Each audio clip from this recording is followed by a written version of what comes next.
მოგესალმებით მეგობრებო, მე არჩილ მაისურაძე ვარ, გავაგრძელოთ საქართველოს ისტორიულ-კულტურული მემკვიდრეობის გაცნობა. ეს თვე საკმაოდ ნაყოფიერი მქონდა საქართველოს სამ რეგიონში მოგზაურე, აჭარაში, რაჭაში, სამცხე-ჯავახეთში. სხვათა შორის სამცხე-ჯავახეთიდან ძალიან საინტერესო ვიდეო წამოვიღე საფარის შესახებ, ყველას გირჩევთ რომ ნახოთ, წინა ვიდეოა. ამჟამად კი ვარ კახეთში.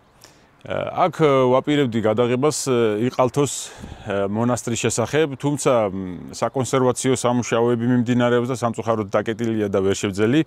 ამიტომ აქვე ახლოს მდებარე სოფელ რუისპირში გადმოვინაცვლე და დღეს გაჩვენებთ რუისპირის ისტორიულ-კულტურულ ძეგლებს.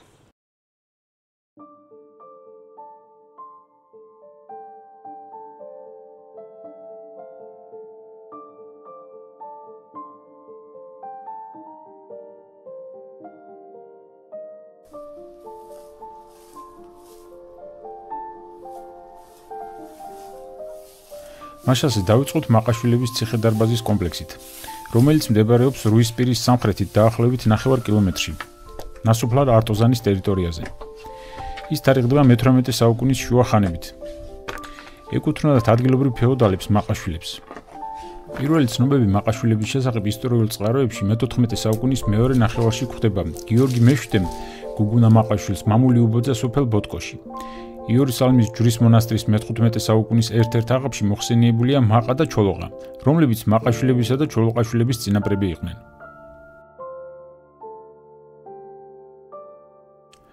მაყაშვილების სათავადო მე-15 საუკუნის მეორე ნახევარში წარმოიშვა. მოიცავდა სოფლებს იყალთოსა და რუისპირს. მათი რეზიდენცია იყო სოფელ იყალთოში, სადაც ჰქონდათ სასახლე, საგვარეულო ციხე და კარის ეკლესია საგვარეულო სამარხით. მე-17-18 საუკუნეებში მაყაშვილებს კახეთის სამეფოში მაღალი საერო და საეკლესიო თანამდებობები ეკავათ. ლუარსაბ მაყაშვილი მეჯინიბეთ უხუცესი იყო. მისი ვაჟი აბელი თეიმურაზ პირველის დროს სარდალი, ხოლო მეორე ზაქარია ნინოწმინდელი ეპისკოპოსი. ასევე მაყაშვილების გვარიდან იყვნენ ეპისკოპოსები რუსთველი და სამებელი, ბოდბელი მიტროპოლიტი ომან მაყაშვილის ძე იოანე, მე-18 საუკუნის დასაწყისში ბოქაულ თუხუცესი გიორგი. 1720 წლის 15 ივლისს კახეთის მეფე დავით მეორემ მაყა მაყაშვილსა და მის ძმას პაატას უშვილოდ დაღუპული წინაპრის მინაზარ მაყაშვილის სამკვიდრო მამულების სიგელი გადასცა. მე-18 საუკუნის შუა ხანებში ცნობილი დიპლომატი იყო სიმონ მაყაშვილი. ერეკლე მეორის კარზე მაყაშვილებს სხვადასხვა თანამდებობა ეკავათ. გიორგი მაყაშვილი იყო ბოქაულ თუხუცესი, დავითი მუხროვანის მოურავი. ლუარსაბ და როსებ მაყაშვილები სხვადასხვა დროს მინბაშის თანამდებობას იკავებდნენ.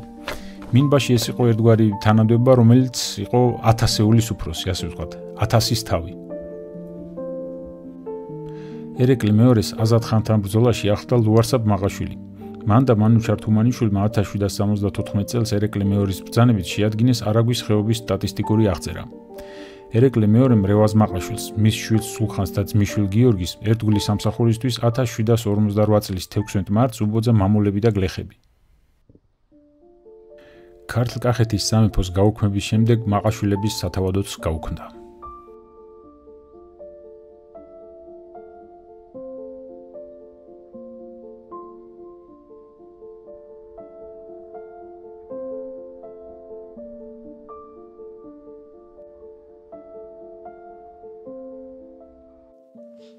ეს კი რუისპირის მარიამწმინდის ეკლესია მეგობრებო.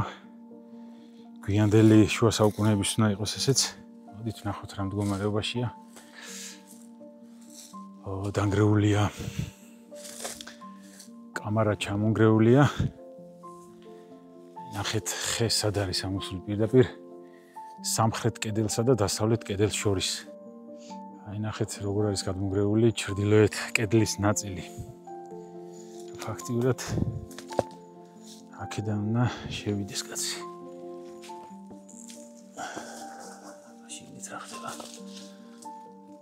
დასავლეთ კედელიც უკვე გადაწოლას ლამობს. ეს ის ხეა. გარეთ არ ჩანდა. არა, უბრალოდ ეს მეორე ხეა. აი, უბრალოდ ერთი და იგივე ხე, უბრალოდ სხვადასხვა ტოტია ამოსული. გაუხეთქია პირდაპირ კედელი.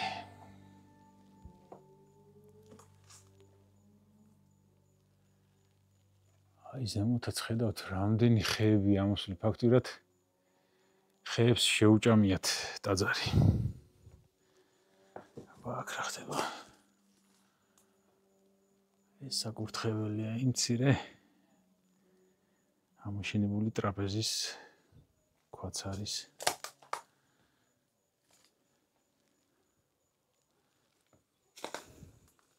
ეს დასავლეთ კედელი.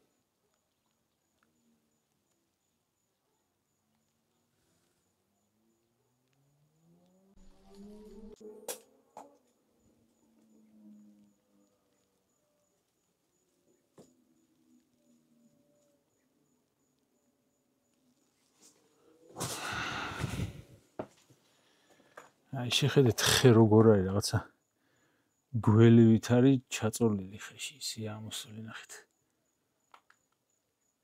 მთლიანად გახეთქილი აქვს კედელი.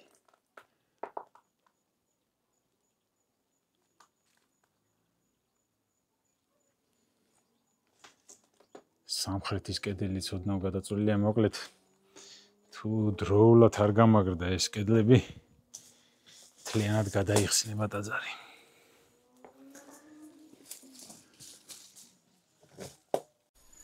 მოდით აბა გარედანაც შემოვუაროთ ტაძარს.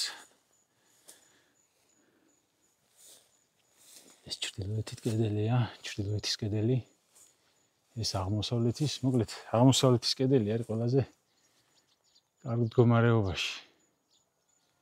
შედარებით სწორად დგას და მყარად.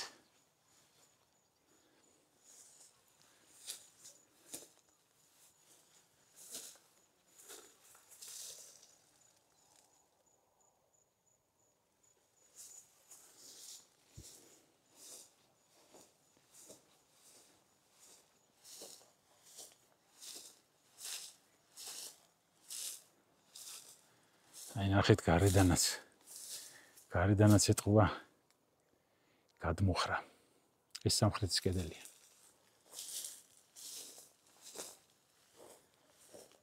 ეს უკვე დასავლეთის. ეს ტაძარი მდებარეობს აი რუისპირის განაპირას სოფელ ყარაჯალასკენ. ხედი კი მშვენიერია აქედან მეგობრებო.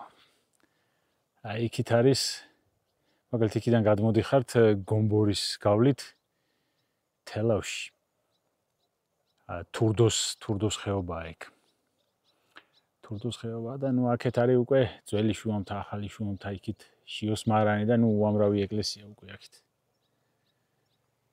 გარშემო ლამაზია ყველაფერი, თუმცა აი ეს ტაძარი არის ძალიან მძიმე მდგომარეობაში. ეს კი უკვე მეგობრებო, სოფლის ცენტრში არის ადამანთ ციხე, ასეთი სახელწოდების ციხეა, გვიან შუა საუკუნეებს განეკუთვნება და ალბათ ერთ-ერთი გამორჩეული ციხეა ამ პერიოდის კახეთში.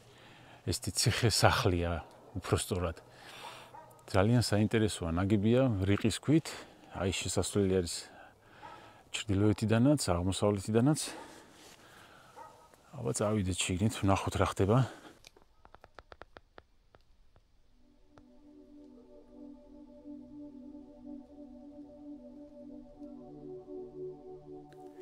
აქეთ ეს არის სამხრეთ სათავსი, არ ვიცი, ალბათ შესაძლოა მისაღებიც კი ყოფილიყო ეს მისაღები ოთახი.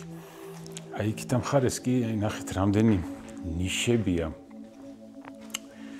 ნიშებია და აი კარგად ჩანს სართულს შორის გადახურვისთვის, მორებისთვის, აი ადგილი ოთხკუთხედებად გამოჭრილი. ანუ 1, 2, 2 სართულიანია იყო და აი მესამე სართული უკვე ეკავა ქონგურებს. ხოლო აქეთ ამ მხარეს უკვე არა მარტო ქონგურებს, რაღაც ოთახივითაც არის. ახლა იქით ამ მხარეს გადავალ და გაჩვენებთ საიდან არის შესასვლელი მანდ. აი დაბლა სუროა კედლებზეც.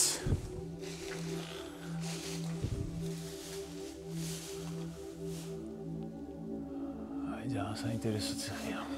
ძალიან. აი ის კარები საიდანაც იყო შესასვლელი, და მესამე სართულზე ოთახი ჩანს და მეოთხეზე კიდე რაღაც სათავსივით არის და უფრო მაღალი სართულია, იქიდანაც ქონგურებით გადაყურებს მთელ ალაზნის ველს. აი რა ლამაზი თაღებიანი ნიშებია. ყველა სართულს ჰქონდა ბუხარი.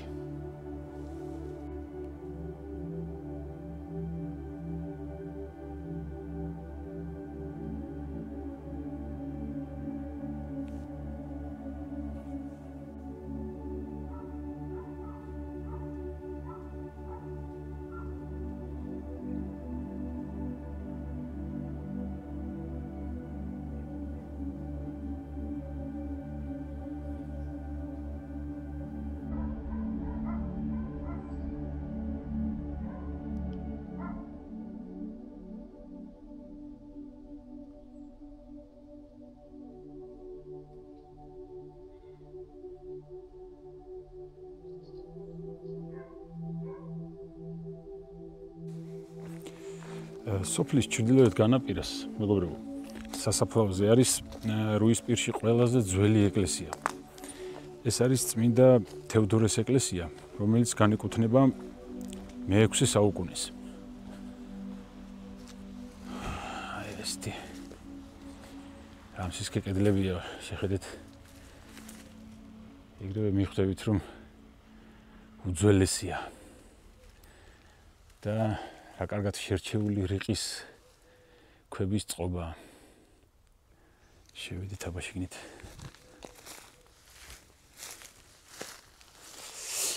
ხო, აი სამხრეთ მინაშენის ქონია. როგორც ჩანს, 3 ეკლესიანი ბაზილიკა იყო და ის სამხრეთ მინაშენი უკვე დანგრეულია და აი ესეთი უზარმაზარი ხეა ამოსული.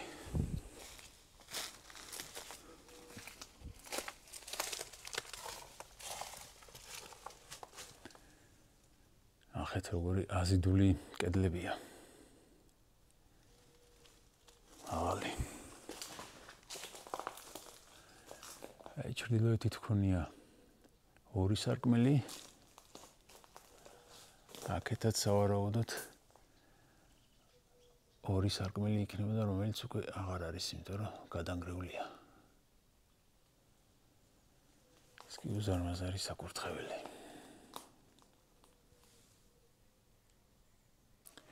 მოდით ახლა შევიდეთ ჩრდილოეთ მინაშენში. ვნახოთ აქ რა ხდება. აი როგორც ხედავთ, კედელი შელესილია, შელესილობის კვალია უფრო სწორედ. როგორც ჩანს, მოხატული იქნებოდა თავის დროზე. ვინც როგორი შესანიშნავი მხატვრობა იქნებოდა.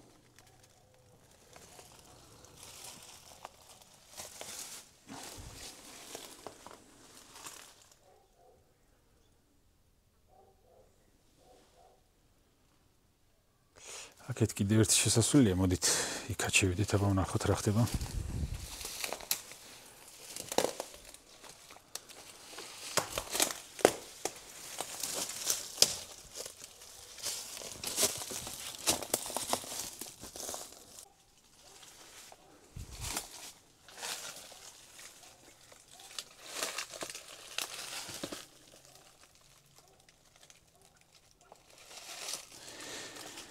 კარგით, მოდით ახლა გარეთ გავიდეთ და გარედანაც შემოვუაროთ.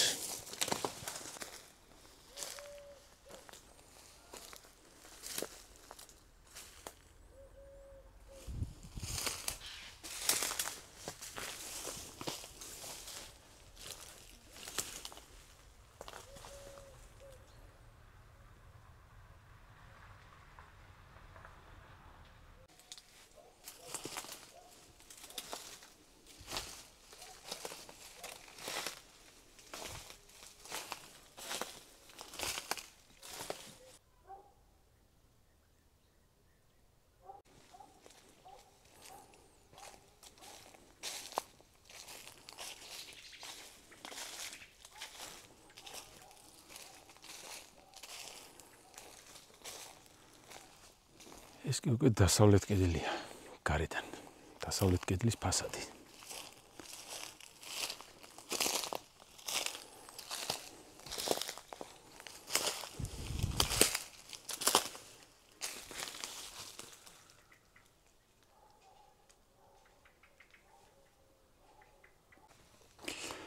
ახლა მივდივარ მამა დავითის ეკლესიის სანახავად. რთული სათქმელია, რატო ქვია სახელწოდება. ზოგადად მამა დავითის სახელით ცნობილია დავით გარეჯელის მამა დავით გარეჯელი და სადაც მამა დავით გარეჯელს ჰქონდა რაიმე კავშირი იმ ადგილს და იმ ეკლესიას არქმევდნენ ხოლმე მამა დავითს. მე სამწუხაროდ ზუსტად ვერ გეტყვით, თუ ვინმე იცით, შეგიძლიათ დაწეროთ კომენტარის სახით ადგილობრივმა ან თუ ვინმე ეცოდინება, ზოგადად შეგიძლიათ ხოლმე დაწეროთ კომენტარები, დამისვათ შეკითხვები, ვეცდები გიპასუხოთ. აი, მოვედი კიდეც. როგორც შორიდან ჩანს, არის გვიანდელი.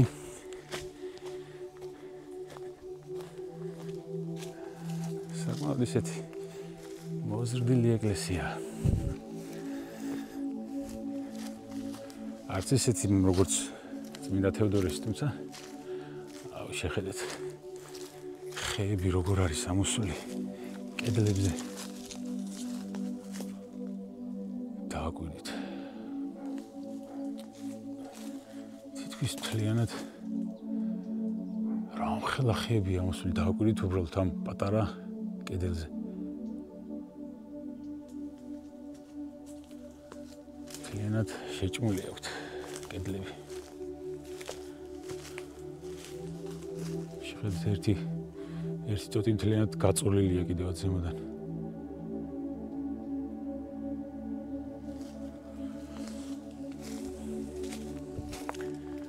როგორც ხედავთ, რიყის ქვით არის აშენებული. დაზარი და გვიანდელი უნდა იყოს. ზალამაზია შიგნიდან ეს ქვევრები. ნახეთ, მოზარი ხეა.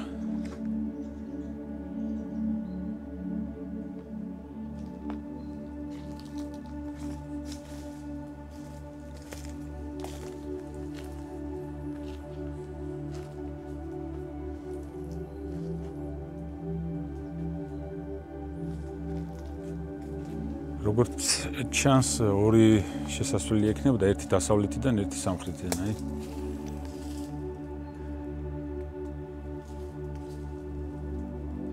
აქეთა სამხრეთ კედელი შედარებით სუნთქავს, ასე ვთქვათ, თორე აი აქეთ ჩრდილოეთ კედელი მთლიანად ხეში ზის.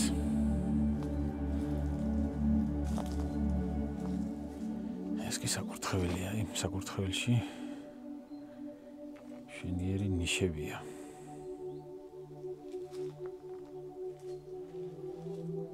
კარგით, აბა გარეთ გავიდეთ.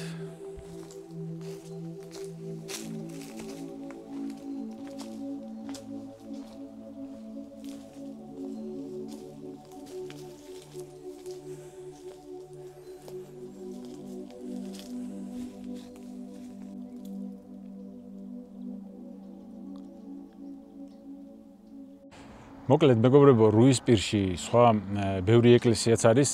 მათგან გამორჩეულია არტოზანის ყველა წმიდა, უფრო ზემოთ არის შიოს მარანი, მაყაშვილების კომპლექსია კიდევ ერთი და სხვა მრავალი ეკლესიაც, თუმცა ამ ეტაპზე ყველას გადაღება სამწუხაროდ ვერ მოვახერხე. მომავალში მათ აუცილებლად გადავიღებ.